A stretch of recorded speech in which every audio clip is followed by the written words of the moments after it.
દહેગામમાં શ્રમિકોના ઝૂંપડાઓ તોડવા મામલે મામલતદારને આપ્યું આવેદનપત્ર. અસરગ્રસ્તોએ વૈકલ્પિક વ્યવસ્થાની કરી રજૂઆત.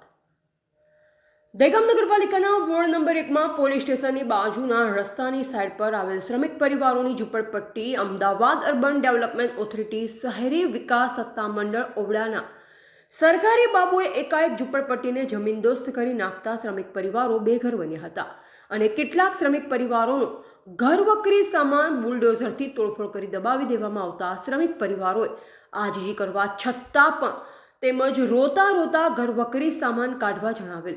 તેમ છતાં અત્યાચારી અધિકારીઓ અને કર્મચારીઓએ સહેજ પણ દયા રાખ્યા વિના ઝૂંપડાઓને જમીનદોસ્ત કરી નાખતા જે પણ શ્રમિક પરિવારો ખુલ્લામાં રાત વિતાવી રહ્યા હોવાથી 200 શ્રમિક અસરગ્રસ્તોએ દહેગામ તાલુકા મામલતદારશ્રીને આવેદનપત્ર આપી વૈકલ્પિક વ્યવસ્થા કરી આપવા રજૂઆત કરવામાં આવી.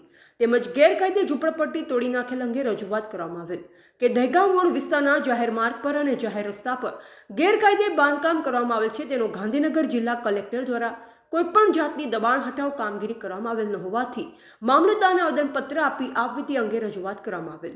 Reporter RJ Rathod, Dehgam. કામ કરીને અમે ઘર બનાવ્યું. અત્યારે ઘર બનાવવા વાળો મારો આદમી જતો રહ્યો.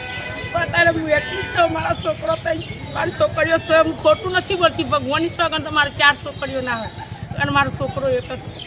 પણ એ રરવા કમાવા કોણ જાય? અત્યારે મારી છોકરીઓ મહેનત જાય. પણ સાહેબ, હું એટલી મદદ માગું કે મને એને જગ્યા પર મને સાપરાની જગ્યા લઉં. છોકરીઓનું ઘર. તમારું મકાન તોડતી વખતે પહેલા તમને જાણ કરી હતી? ના, તોડ્યું નથી. એમને એમ કેવું કહ્યું કે અત્યારે તમારા મકાન તૂટશે નહીં. તમારા મકાન 3 મહિના થશે પછી તમારા મકાનનો અમે તોડીશું. પણ અમે તો ઘેરે નતો, કોઈ વાહન ગળવા ગયું, કોઈ મજૂરી ધંધા ગયું. અને આ મકાનો હું ના હાથ ટાઈમ તોડી. મારી 4 છોકરીઓ છે. મારે એક છોકરી બેરી બોબરી અપંગ છે. એક છોકરી છે એ અત્યારે સિવિલમાં બીજા મારે દાખલ કરેલી છે. એક છોકરી છે એ જમાઈ બીજી છોકરી લઈને જતો રહેલો છે. એ છોકરી મારી ભોણીઓ લઈને અત્યારે મારા જોડે છે. બીજો છોકરો છે એને થોડી એસિડને એવું પીધું, એને 10 ઓપરેશન છે સાહેબ. એને બાયપાસનું ઓપરેશન છે તો એ અત્યારે મજૂરી કરે છે. સાહેબ, મારી ઝૂંપડી છે. ઝૂંપડીની અંદર મારા બાલ બચ્ચો લઈને ભૂખ્યા તરસે પડી એ ટાઈમમાં. છોકરો પોત પછી લાવીએ તો સેલ લોટ લાવીએ તો શું ને ના લાવીએ તો શું. અમે ચા પાણી કરીને ઊંઘી રહીએ છીએ સાહેબ. અને આજે મારો ઘર પાડી નાખ્યું એવું ઝૂંપડું વાળીને રહેતા હતા. પણ ના નોટિસ આલી, નામને જોન કરી અને એકદમ જ આવીને અને મારા ઘર પાડી નાખ્યું. તમે પોતે તપાસ કરો સાહેબ. અને મારે થોડું સેમન હતો, જે રોધી ખાવાનું, પડી રહેવાનું, એક ખાટલો પડી રહ્યો, બધું અંદર ભાગી તૂટીને તારા અંદર પડી રહેલું છે સાહેબ. અત્યારે મારો કોઈ આશરો આધાર નથી. સાસરી મેં કોઈ નથી. બધી નોટિસો આપવામાં આવેલી છે દહેગામમાં ઓડા દ્વારા આપવામાં આવેલી છે. માનનીય હું સ્ટેન્ડિંગ કમિટી ચેરમેન દહેગામ નગરપાલિકા છું. ઘણા બિનકાયદેસર બાંધકામની અરજીઓ એ વખતે થયેલી હતી.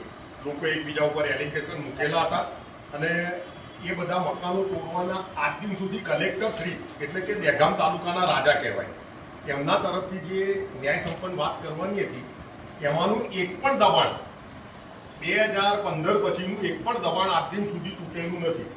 હવે હું દબાણ હતું, કદાચ આ બધાનું દબાણ હશે, પણ એની અંદર ઘણા બધા માણસોની પરિસ્થિતિ એવી છે કે જેમને રહેવાનું મકાન નથી. દાખલા તરીકે આ વિધવા છે, તમે વચ્ચે ના બોલતા, આ વિધવા છે અને એમને મકાનની નહીં પણ એમનો દીકરો બી નથી.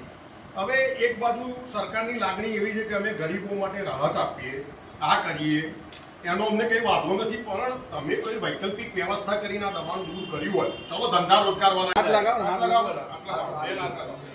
એમને ટાઈમ જ નથી આપો સાહેબ.